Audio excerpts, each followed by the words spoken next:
first round, right? I mean, was that part of the game plan to just kind of be nice and calm and just seeing what he's going to give you in the first 5 minutes?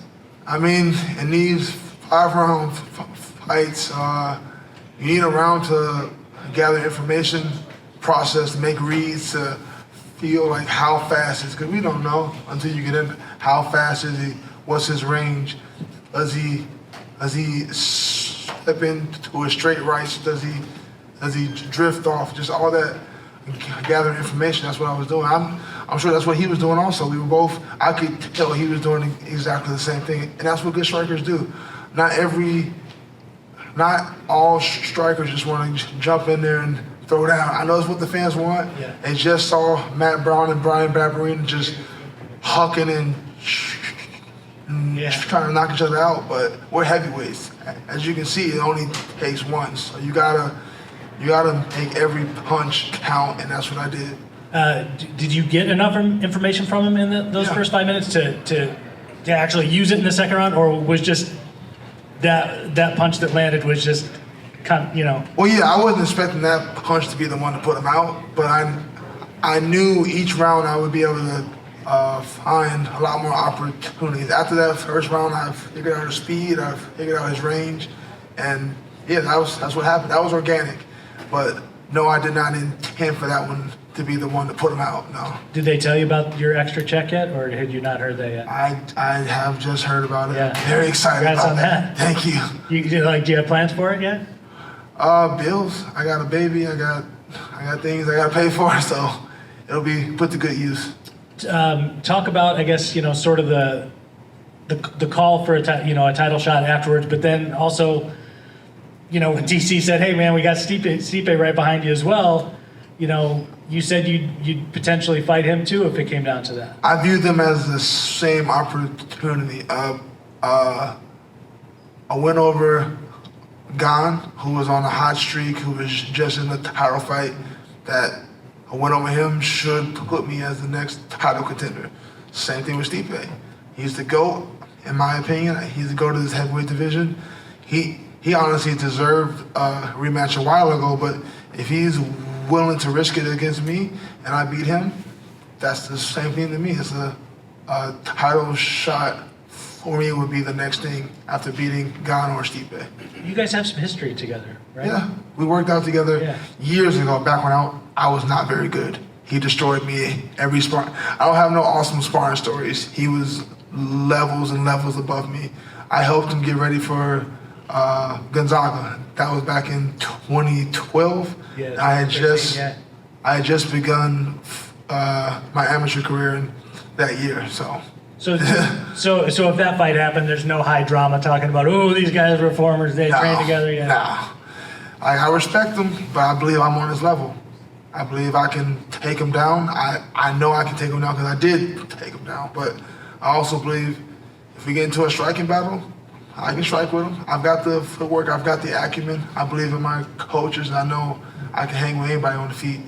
At this point, do you feel like the Derek fight last year was just kind of a small bump in the road that's not indicative of what you really are? If you watch that fight, I hope you guys watched that fight. I destroyed him in that first round. That's no disrespect. I destroyed him in the first round. And he caught me, and that's why you have to analyze, because it only takes one punch. That same one punch, that doesn't work at welterweight, middleweight, lightweight. Like, they're able to make a lot more mistakes. Heavyweight, you get one mistake.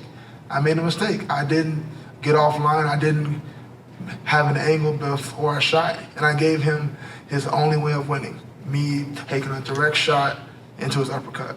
And it happened. It is what it is. It's easy to bounce back because it's heavyweight. That could be anybody. That don't mean nothing to me. When you look at what you've done so far in your career, especially in the last few years, is there any doubt in your mind that you are one day going to have that belt? I have no doubts in my mind. That's why I've never been in a rush. I knew I'd get there. Like, I'm only 31. I'm going to be here. I got 8 more years. I'm going to be here. That belt is going to be mine. Appreciate it, man. Thank you. Curtis, congratulations on the win.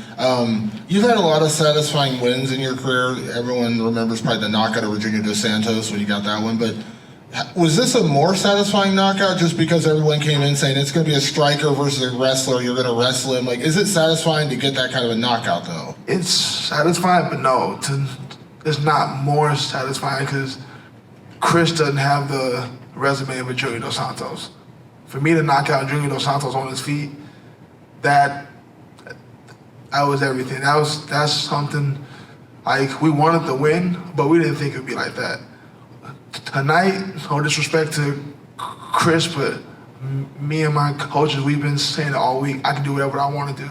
I could take him down. I could get a submission, or I could beat him on the feet. It just happened to happen on the feet. Honestly, I was hoping maybe by third round, fourth round, I get him on the ground. He's tired. I was hoping to get my first UFC submission. That's what I was hoping, but I'll take the TKO on the feet. That works too. When I had you on the podcast, we talked about kind of the weird situation of heavyweight that's pretty much been here since you got to the UFC. It's never changed. Always weird.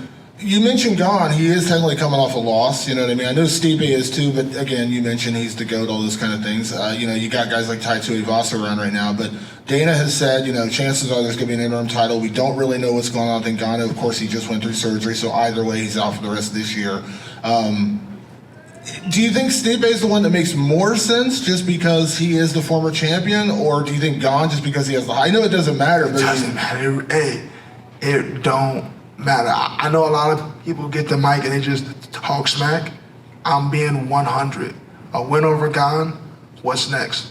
A title shot. Win over Stipe, what's next? A title shot. It don't matter. And I don't have any animosity towards either one of them, so it's not like, oh, I want him. Either one, that works. You're the guy right now on the streak, though. I mean, you put together a couple wins in a row and impressive wins at that. Do you feel like that does give you the edge in terms of the interim title? If they're going to make one, whether it's Stipe, Gane, John Jones, do you feel like you got the inside track that you should be at least one half of that? I feel that way, but that does not mean the world feels that way, and that's really what matters. Like, what do the fans want to see? So I do believe I deserve an interim title shot. I do believe I have the resume and I have the skill sets, but we'll see. And last time we talked, you said, you named some guys you wanted, and then out of nowhere you get Chris Daukaus. I didn't really see this coming either. You're not a guy who typically sits around and waits and, you got a family to feed, those kind of things. Are you going to listen to what opportunities come up, or will you be a little bit more rigid and say, hey, Yeah, I'm not in a rush. I ain't broke, and I want what I want.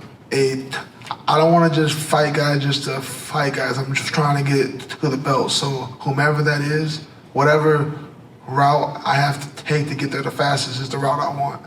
I don't have a predetermined route. It's whoever I believe is going to get me there the fastest. And right now, I believe it would be Gane, but it might be Stipe. If it's Stipe, I take Stipe. Last thing for me, I know we know, regardless of what's going on with the contract, Francis is out for the rest of this year. But as a heavyweight, and as a guy who may be becoming an interim champion later this year, is there any party that hopes that they get that situation figured out? Because beyond the injury, we got the contract thing. We don't know what's going on with that. And that, once again, is like a lingering dark cloud over the division. Is there a party who just selfishly saying, let's just get that figured out? So at least we know that much. Like, okay, I'm going to get an interim title shot, and then I get the Ngannou fight. Because we just don't know. I don't waste mental energy on that. That's out of my hands. I don't care what happens with Ngannou, if he's here, if he's not. I know he ain't next, so it don't matter for me. I don't care. Congrats on the win, Curtis. Between Gane or Stipe, does either one of them present more of a challenge for you? No, they both have a unique skill sets. They both, and it's heavyweight. One punch from either one of them could put me to sleep. So whichever one, it's not so much a win over Gane would be more fulfilling as a win over Stipe. It's just whichever the win over which one would get you access to that title. Exactly. I have no beefs. I have no I really want to hurt that guy. I'm not like that. I just want a title shot. That's all I want. So whoever gives me a title shot, that's the guy I want. We also hear at times though when former training partners, when somebody's finally came up to that level, when they finally can give a little bit back to someone they train? Is there a party that would like to challenge Stipe just to see where you rank up with him from where you were in the past? I mean, like I said, I believe he's the ghost. So a win over him, I think that's the one difference. Beating Stipe or Gane equals a title shot, but beating Stipe, I think, weighs more heavily, like historically, like, because everyone knows what Stipe's done. They know his resume, so that's the one difference. I would like to having him on my resume that would be huge. Yeah. And I know a lot of us looking at Daukaus coming up and coming through some of these guys, it looked like he had good power, good hand. But what did you think of his power, and what did you think of his speed out there? I think, honestly, no shade, he should probably drop down to light heavyweight. Just, not everyone's a heavyweight. It's okay. Just because you weigh 245 does not mean you're a heavyweight. So, yeah, I think he should drop down. Well, that's kind of what the next question, the loss to Derek, the loss to you. I was wondering, has he hit his ceiling? He's not going to get through the guys at the top of this division at this point? I don't think so. And that's no shade. Like, he's skilled, but he's not. You have to be big. You have to be strong. That's like a prerequisite. That's like a flyweight who's not fast. You can't. That doesn't work. And I know we talked earlier the media day. A lot of us were saying, "Oh, we're expecting to see the grappling out there," but you said no. It starts as a striker. I'm a striker. How happy are you with how your hands played out there? Obviously, you got what you wanted, but were you happy overall with your striking? Very happy. I know the striking leads to bonuses, and I want more bonuses. So I just wanted to give my best effort, and I was rewarded. So hey, who knows? Maybe I turn into Huck Liddell, Iceman. Just go out there, forget I'm a wrestler, and just overhands. Well, last thing of that, you said you wanted a submission. So when you heard him, you could have went and tried to get a submission, but you went for the finish. That would have been a real submission. He's already rocked. So I just went for the gusto. Well, if you were trying to get a submission, what's the submission that you really want to land out there on somebody? I want that Darce. We've been drilling the hell out of that Darce. I want that Darce. Congrats on the victory. Thank you.